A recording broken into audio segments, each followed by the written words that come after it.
ulama, seseorang muslim yang sebenar-benarnya memang dia betul-betul nak mencapai kejayaan di sisi Allah Subhanahu Wa Taala, dalam erti kata yang lain nak masuk syurga Allah Subhanahu Wa Taala, maka disebutkan di sini bahawa hatinya itu sama sekali tidak juga meninggalkan sesuatu yang sunat, bahkan dia cuba untuk menghindari sesuatu yang makruh.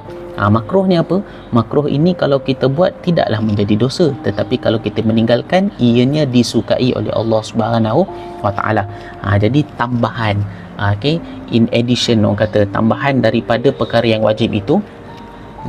Kalau kita nak menjadi seorang muslim yang betul-betul sempurna, maka kita juga digalakkan, digalakkan untuk melaksanakan ataupun kita tidak meninggalkan ibadah-ibadah sunat. Dalam masa yang sama kita cuba untuk menghindari sesuatu yang makruh.